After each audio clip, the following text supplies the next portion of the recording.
하나님을 닮아 거룩해지고 싶은 마음, 또 나의 몸에 배어 있는 악한 습관을 제거하고 하나님의 백성답게 살고 싶은 마음, 내 욕망이 아니라 하나님의 말씀을 따라 살아가고 싶은 마음, 예수님을 사랑하는 성도라면 누구나 예수님을 닮아 거룩해지고 싶은 소원이 우리 안에 있습니다. 우리 모두는 예수님께로 더 가까이 나아가기를 원합니다. 그런데 문제는 마음에는 원이 있지만 우리 육신이 약하다는 것입니다. 우리는 과연 하나님께로 더 가까이 나아갈 수 있습니까? 예수님께서 다시 오시고 우리가 새로운 육신으로 하나님을 만나게 될 때 어떠한 거짓도 없이 또 우리 안에 어떠한 일말의 악도 없이 우리가 하나님을 뵙게 될 것을 믿지만 우리가 과연 이 땅에 사는 동안 이 연약한 육신을 가지고 하나님께로 더 가까이 나아갈 수 있겠습니까? 우리 육신의 연약함을 이길 수 있는 방법은 없는 것입니까? 오늘 주시는 말씀을 통해서 하나님께로 더 가까이 나아오길 원하시는 그 아버지의 마음을 깨닫고 또 다시 한번 우리 육신의 약함을 극복하고 또 정결해지도록 또 결심하는 우리 성도님들 되시기를 축복합니다. 오늘 본문에는 예수님께서 겟세마네에서 기도를 드립니다. 십자가에 달려 죽으시기 전 마지막 밤 예수님께서 하신 일은 겟세마네에서 기도를 드린 일입니다. 예수님께서는 오늘 본문에 앞서 십자가에 죽으실 모든 준비를 마치셨습니다. 마지막 만찬을 통해서 제자들과 마지막 인사를 나누었고 자신이 왜 십자가에서 죽으셔야 하는지 그 이유에 대해서도 알려주었습니다. 이뿐 아니라 예수님께서는 하나님께서 주신 그 모든 사명들도 다 이루셨습니다. 이스라엘 앞에서 세례를 받으셨고 또 수많은 기적을 일으켜서 병든 자를 일으키셨고 귀신을 내쫓으시고 마음이 상한 자를 위로하시고 또 죄와 불법과 악으로 뒤덮인 이 온 세상을 밝히 비추어 주셨습니다. 또 무엇보다 예수님께서는 자신이 그리스도이시며 온 세상의 유일한 구원자이심을 밝히 보이셨습니다. 예수님께서는 당신께 맡겨진 모든 사명을 완성하셨습니다. 이제 마지막으로 십자가에 달려 죽으실 일만이 예수님 앞에 남아 있습니다. 하지만 이 예수님 앞에 남아있는 이 마지막 사명은 사람이 감당하기에는 너무나도 벅찬 일인 것 같습니다. 하나님의 말씀에 순종하는 것이 예수님께조차 힘들어 보입니다. 우리 함께 34절 말씀을 읽어보도록 하겠습니다. 말씀하시되 내 마음이 심히 고민하여 죽게 되었으니 너희는 여기 머물러 깨어 있으라 하시고, 예수님께서는 십자가에서 죽으실 일, 십자가에서 당하실 자신의 고통을 생각하며 이 마지막 일에 대해 하나님께 기도를 드렸습니다. 그리고 예수님은 당신의 마음이 심히 고민하여 죽게 되었다고 말씀하십니다. 마음이 심히 고민하여 죽게 되었다는 것은 더 이상 견딜 수 없는 한계에 이르렀다라는 말입니다. 십자가에서 예수님께서 당할 일들은 예수님께도 쉬운 일이 아니었습니다. 생각만으로도 그 부담감으로 더 이상 견딜 수 없는 한계에 이를 정도였습니다. 얼마나 힘이 드셨는지 예수님께서는 이 일이 하나님이 원하시는 일이라는 것을 누구보다 잘 아시면서도 이 일을 피하게 해달라고, 가능하면 이 일을 피하게 해달라고 기도를 합니다. 예수님의 마지막 기도에서 예수님은 자신의 연약함을 가감없이 그대로 드러내십니다. 예수님은 죽음 앞에서 두려워 떠십니다. 우리는 예수님이 십자가에서 당한 그 고통이 얼마나 큰 고통인지를 절대로 이해할 수 없습니다. 하지만 죽음 앞에 놓인 예수님의 이 연약한 모습을 통해서 우리는 예수님이 당한 그 고통이 얼마나 큰 고통이었는지를 가늠할 수 있습니다. 예수님께서는 심히 고민하여 죽을 정도로 힘이 드셨습니다. 하나님의 아들이신 예수님이 죽음 앞에 이렇게나 두려워하셨던 이유는 과연 무엇일까요? 그것은 예수님께서 우리와 같은 온전한 사람이셨기 때문입니다. 하나님의 아들이신 예수님은 완전한 사람으로 오셔서 사람에게 주어진 죽음이란 고통과 두려움을 그대로 받으셔야 했습니다.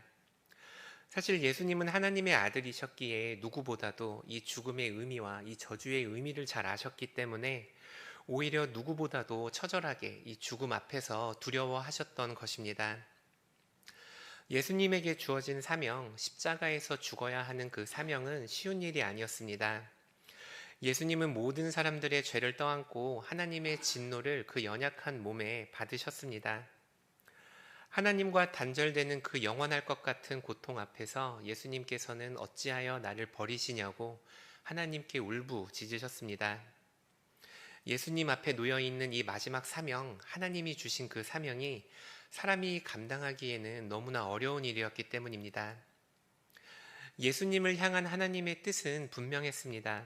예수님은 십자가에서 죽으셔야 했습니다.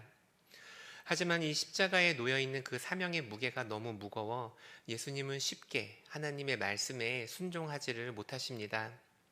예수님은 그 사명의 무거움 때문에 하나님께 나아가지를 못하십니다. 그때 예수님은 하나님께 기도를 합니다. 땀이 붉게 번져 피로 보일 정도로 기도를 합니다. 그렇게 3번 기도하셨습니다. 십자가의 죽음을 목전에 두고 도저히 사람의 능력으로는 감당할 수 없는 그 사명을 앞에 두고 예수님은 기도하셨습니다. 우리 함께 마가복음 14장 42절 말씀을 함께 읽도록 하겠습니다. 일어나라, 함께 가자. 보라, 나를 파는 자가 가까이 왔느니라. 예수님은 기도로 사람의 힘으로는 감당할 수 없는 그 무거운 사명을 감당하셨습니다. 예수님은 하나님 앞에서 기도하셨습니다. 예수님은 기도로 하나님이 주시는 그 무거운 사명을 감당하십니다. 예수님은 그 기도로 하나님께로 더욱 가까이 나아가시는 것입니다. 예수님께서는 사람이 감히 감당할 수 없는 일들을 기도로 감당하셨습니다. 그래서 우리도 마땅히 하루에도 수십 번 마주치는 우리 삶의 수많은 그 문제 앞에서 우리도 마땅히 기도해야만 합니다. 우리 앞에 놓여져 있는 수많은 사명들과 또 그 수많은 일들 가운데 우리가 해야 할 일은 기도입니다. 우리에게 맡겨진 자녀들을 양육하고 또 우리에게 맡겨진 가정을 돌보고 또 우리에게 맡겨진 일과 또 회사의 업무들과 여러 사역들을 감당할 때 이 일들이 감당할 수 있는 유일한 방법이 기도라는 것을 우리가 반드시 기억을 해야 합니다. 예수님께서도 기도를 하셨고 그 기도를 통해서 예수님께 맡겨지셨던 그 무거운 사역을 감당하실 수 있었습니다. 이 새벽에 하나님께서 우리에게 주신 그 사명들 그리고 우리 삶에 허락하신 그 삶의 모든 영역들 하나하나를 기억하시고 그 사역들을 위해 기도하시는 하루가 되시기를 축복합니다.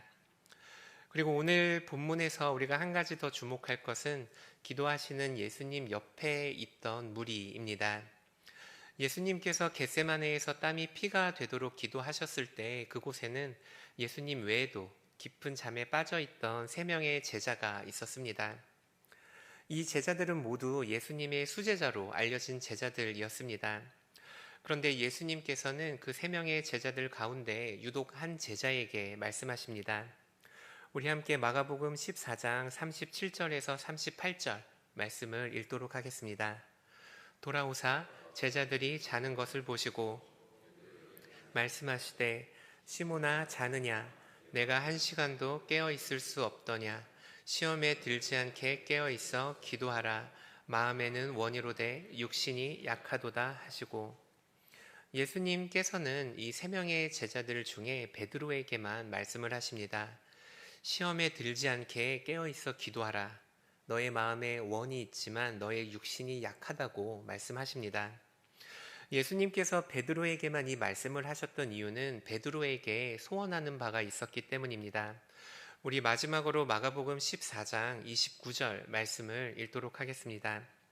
베드로가 여짜오되 다 버릴지라도 나는 그리하지 않겠나이다. 예수님께서는 제자들을 모아놓고 말씀하셨습니다. 곧 사람들이 몰려들어 나를 배반하고 나를 십자가에 죽이려고 몰려들 텐데 그 중에는 너희들도 있을 거다. 너희들도 나를 버리고 떠날 거다. 라고 말씀하셨습니다. 이 말에 베드로는 흥분하여 대답합니다. 예수님, 다른 모든 제자들이 주님을 떠날지라도 나는 주님을 버리지 않을 것입니다. 이게 바로 베드로가 원하던 그 마음속에 있던 소원이었습니다. 베드로의 마음은 진심이었습니다. 그는 정말로 예수님을 사랑했고 정말로 예수님의 곁을 지키기를 원했습니다. 모든 사람이 예수님을 떠나도 나만은 예수님의 곁을 지키겠다는 것이 그의 소원이었습니다. 하지만 우리가 너무나 잘 아는 것처럼 베드로는 모두가 주님을 버릴지라도 자신은 주님을 버리겠다 말했던 그 소원을 이루지 못합니다. 왜냐하면 그의 마음에 소원이 있었지만 그의 육신이 약했기 때문입니다. 베드로는 예수님을 3번 부인했습니다. 누구보다 가장 앞서서 예수님을 저주하며 부인했습니다. 예수님을 사랑하는 마음보다도 이 세상이 주는 두려움이, 그리고 사람이 주는 두려움이 훨씬 컸기 때문입니다. 이 일을 미리 하신 예수님께서 베드로에게 말씀하십니다. 시험에 들지 않게 깨어 있어 기도하라. 마음에는 원이로되 육신이 약하도다. 예수님을 사랑하십니까? 또 예수님을 사랑하는 마음으로 또 주님께 더 나아가기를 원하십니까? 사실 예수님을 믿는 모든 이들에게는 예수님을 사랑하는 마음이 있습니다. 우리가 훌륭한 사람들이라서 예수님을 사랑하는 것이 아니고 예수님이 아름다운 분이시기에 예수님을 아는 사람이라면 누구도 예수님을 사모하지 않을 수 없습니다. 예수님을 사랑하는 것은 당연한 일입니다. 그런데 문제는 우리가 예수님을 사랑하고 예수님께로 더 가까이 나아가고 싶은 마음이 있지만 그 소원대로 우리가 살기에는 우리의 육신이 너무나도 약하다는 것입니다. 우리가 어떻게 이 연약한 육신을 가지고 하나님께로 더 가까이 나아갈 수 있겠습니까? 우리의 육신은 여전히 세상이 주는 이 두려움 앞에서 떨고 있고 또 세상이 주는 즐거움 앞에서 정신을 차리지 못하는데 어떻게 우리의 마음이 원하는 대로 우리가 하나님을 사랑하며 정결하게 살아갈 수 있겠습니까? 우리가 우리의 연약한 육신을 이기고 우리 마음의 소원을 따라 예수님을 사랑하고 예수님께로 더 가까이 나아가는 방법은 하나뿐입니다. 예수님께서 그리하셨던 것처럼 기도로 우리가 하나님께 나아가는 방법뿐입니다. 기도할 때야 비로소 우리 마음의 소원대로 우리가 살아갈 수 있는 그 능력과 힘이 우리에게 주어지게 됩니다. 우리가 기도하지 않고서 우리 육신의 소욕을 이길 수 있는 방법은 하나도 없습니다. 게다가 우리가 이 육신의 소욕과 싸워서 이기지 못하고 거룩하려는 시도에 계속해서 실패를 하다 보면 그 실패에 적응이 되어 더 이상 거룩해지려는 노력조차 하지 않게 됩니다. 실패가 반복되고 거룩함을 유지하지 못하는 삶이 계속되다 보면 우리는 이 현실에 안주하게 되고 더 이상 하나님께 가까이 가려는 노력조차 하지 않게 됩니다. 혹시나 우리 안에 우리의 이 반복된 실패로 인해서 더 이상 거룩해지기 위해 노력하지 않는 모습들이 우리 안에 있다면 이 시간 우리의 마음을 다시 한번 하나님께로 돌이키는 그 시간이 되기를 바랍니다. 예수님을 사랑하고 하나님을 따라 거룩하게 사는 것이 우리의 진정한 삶의 목표고 우리 삶의 유일한 기쁨입니다. 우리가 거룩해지려는 하나님께로 나아가야 하는 그 의지를 회복하지 못한다면 이 세상을 살아가면서 성도로 누릴 수 있는 참된 기쁨을 절대로 회복할 수 없습니다. 우리는 우리의 거룩함을 하나님을 닮기 원하는 우리의 마음을 먼저 회복해야 합니다. 하나님께로 매일 더 가까이 나아가는 것, 하나님을 매일 더 닮아가는 것, 하나님을 따라 거룩한 삶이 사람이 되는 것이 우리 인생의 유일한 목표임을 우리가 기억을 해야 합니다. 하지만 성경은 이 거룩함을 회복하고 하나님 주시는 사명을 따라 그 거룩한 삶을 사는 것이 결코 쉬운 일이 아니라고 말씀을 하십니다. 예수님께서도 하나님 주시는 그 사명을 감당하기 위해 하나님께 더 나아가기 위해 땀방울이 핏방울 되듯 모든 힘을 다해 기도하셨습니다. 죽을 듯 목숨을 다해 마치 이 기회가 아니면 다시는 나에게 기회가 오지 않는 것처럼 기도하셨습니다. 우리가 거룩해지기 위해서 하나님의 뜻대로 살기 위해서는 피땀 흘려 열심히 기도해야 합니다. 마치 우리 이마에서 땀이 떨어질 때까지 그리고 그 땀이 핏방울로 보일 때까지 우리가 기도를 해야 합니다. 그 정도의 열심 없이는 우리가 결코 우리 육신의 연약함을 이길 수가 없습니다. 우리가 이 기도하지 않고 다른 사람을 사랑할 수 없다는 것도 기억을 해야 합니다. 다른 사람을 사랑하길 원하는 나의 소원보다도 다른 사람을 미워하길 원하는 나의 육신의 소욕이 훨씬 더 강하기 때문입니다. 우리는 기도 없이 거룩함에 이룰 수 없습니다. 정결해지고 싶은 나의 소원보다도 나의 육신의 소욕이 훨씬 강하기 때문입니다. 우리는 기도 없이도 다른 사람과 화목함에 이룰 수 없습니다. 다른 사람을 높이고 싶은 나의 그 마음보다도 다른 사람을 깔보고 다른 사람을 낮추고 싶은 그 소욕이 훨씬 강하기 때문입니다. 하지만 성경은 우리에게 말합니다. 우리가 기도하면 이 모든 일이 가능합니다. 사도 바울은 피 흘리기까지 죄와 싸우라고 명합니다. 여기에 나의 목숨이 달린 것처럼, 나의 운명이 달려 있는 것처럼 기도에 나의 목숨을 걸고 우리가 기도할 수 있어야 합니다. 마음에는 원이지만 육신이 약하기에 예수님께서도 기도하셨습니다. 육신의 소욕을 따르지 않고 마음의 소원을 따르기 위해 예수님께서 기도하셨습니다. 그렇다면 우리도 하나님의 뜻대로 살기 위해, 더 거룩해지기 위해, 하나님께 나아가기 위해 마땅히 기도할 수 있어야 합니다. 사도 바울은 갈라디아서에서 육체의 소욕이 성령을 거스르고 성령은 육체를 거스른다고 말했습니다. 이 둘이 서로 대적함으로 우리가 원하는 것을 하지 못하게 한다고 말합니다. 사도 바울은 이 육체의 욕심을 이루지 않기 위해서 성령을 따라 행하라고 말합니다. 우리가 어떻게 성령을 따라 행할 수 있겠습니까? 그 일이 바로 기도하는 일입니다. 나의 마음대로 그리고 나의 생각대로 나의 감정대로 하는 기도가 아니고 하나님께 귀 기울이고 하나님의 마음을 생각하고 하나님의 생각으로 나의 생각을 바꾸는 그런 기도입니다. 우리가 기도하지 않고 성령이 원하시는 바를 알 수 없고 우리가 기도하지 않고 성령을 따라 행할 수 없습니다.